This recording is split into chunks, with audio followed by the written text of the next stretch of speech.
Ok, estamos en vivo y en directo con el economista Rafael Correa, expresidente de la República. Economista, ¿me escucha?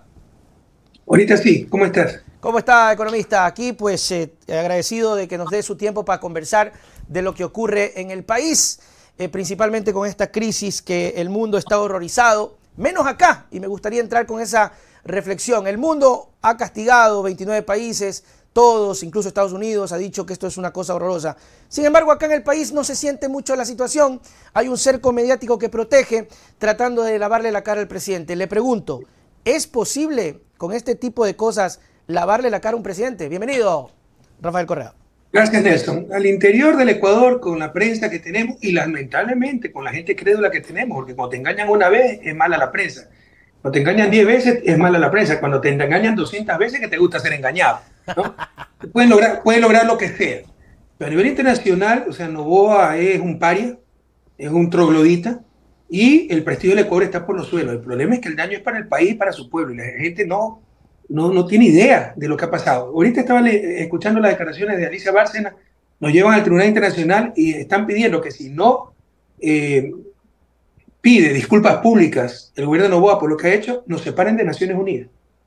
Estaríamos como un paria, el país sería un paria en el concierto mundial, fuera de Naciones Unidas, y además de muchas otras medidas, ¿no? De reparación, etcétera. Entonces, como si la gente no tiene conciencia de lo que ha pasado, esto no tiene precedente, esto no es enfrentar el fascismo, es enfrentar la barbarie, ultrajar una sede diplomática, que además, para colmo de paradojas, éramos los voceros, los heraldos, los adalides de la defensa de la sede diplomática y del derecho a asilo, por el caso Assange.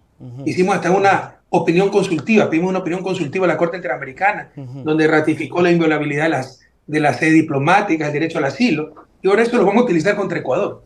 Pero además este tipo destroza la Convención de Viena de 1961. No ha pasado, en época de democracia hay un presidente en Uruguay, pero en dictadura, en democracia no ha pasado. Y en Uruguay entraron agentes secretos de civiles, acá entraron para comando, ¿verdad? Entonces, apuntaron a funcionarios, los maltrataron, algo horroroso. Eso no ocurrió en Uruguay. Pero además destrozó la Convención de Caracas de 1954 sobre el asilo político y secuestró, porque ese es el término técnico, Nelson, ecuatoriana, secuestraron a un asilado en jurisdicción mexicana. Ese asilado, nos guste o no, se llama Jorge Glass Espinel y sigue secuestrado, incomunicado, en una prisión de alta seguridad. Si a alguien le quedaba duda de que era un perseguido político, con la bestialidad y maldad del gobierno, ya disipó cualquier duda. Totalmente de acuerdo. Presidente, para que la gente tome conciencia y aprendamos un poquito más de esto, porque, insisto, acá la situación está media diferente, ¿qué implicaciones tiene el hecho de que hoy con estas declaraciones y estas demandas el Ecuador quede aislado? ¿Cuáles son las implicaciones para el pueblo ecuatoriano, para el de a pie, para el ciudadano que va a sentir y que esto nos va a llevar a una situación mucho más crítica? Si nos puede explicar un poquito eso. Que cualquier agresión contra nosotros también va a quedar en impunidad si no estamos en el sistema de Naciones Unidas, ¿no? Cooperación, tantas y tantas cosas, Tribunal Internacional, Comité de Derechos Humanos, o sea, queda en indefensión el país y el pueblo ecuatoriano, pero además el desprestigio mundial. O sea, no somos parte de la comunidad internacional. Inversión, seríamos un estado paria. O sea, también de reputación viven los estados, ¿no? La reputación del país estaría por los suelos, pero además también es importante reflexionar lo que gracias a Dios no ha pasado. Lo que hizo Noboa, y ya no es fascismo, es barbarie, es casus belli, causa de guerra. Por decir esto dicen que estoy llamando a la guerra, o sea, hay que ser idiota. Causa de guerra. Imagina por un instante si México era nuestro vecino en lugar de Colombia y le hacíamos esto. Ahí sí, ya estaríamos invadidos. Imagina por un instante si se hacía esto contra la Embajada de Estados Unidos. Y hubiéramos estado invadidos y con justa razón. ¿Ok? Entonces, gracias a Dios hay un gobierno mesurado en México, que es el segundo país más potente y el segundo ejército más potente de América Latina, el primero de Brasil, y es de las 2 economías más grandes de América Latina.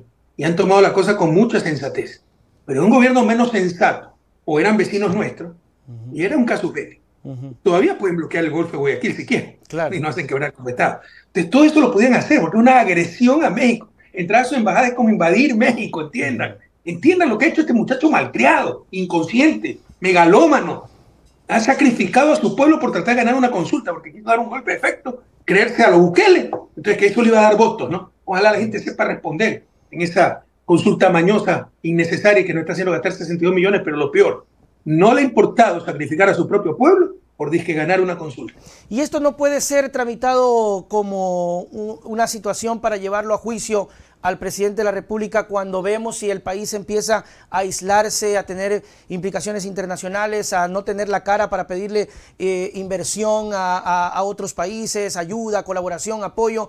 Aislarnos, presidente, ¿no es también una causa de literalmente mandarnos al abismo y la Asamblea no puede intervenir? Pero por supuesto, uno de los causales para juicio político del presidente, claro, atentar contra la seguridad del Estado, nos ha puesto al borde de una guerra, nos ha puesto como paria a nivel internacional.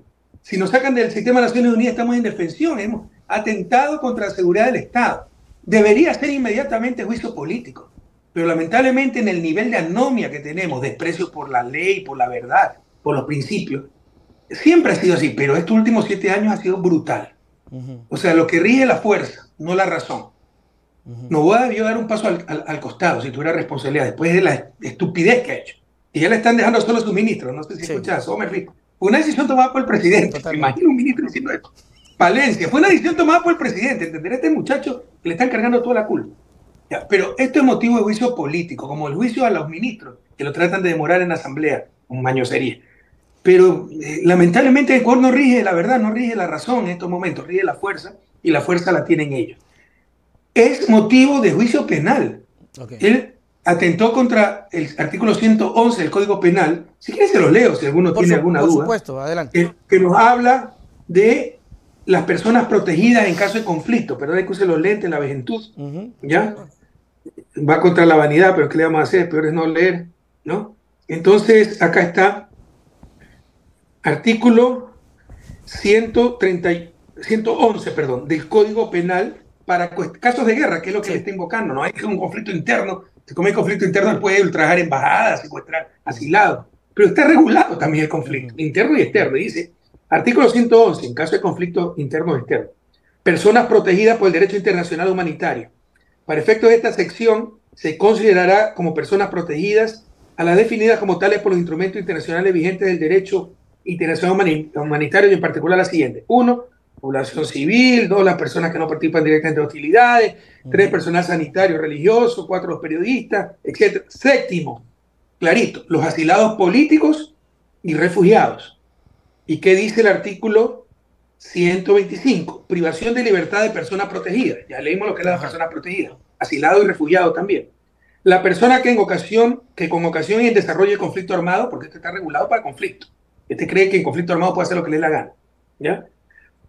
Prive de libertad, detenga ilegalmente, todo esto lo he hecho. Claro. Deporte, traslade, demore o retarde la repatriación de la persona protegida.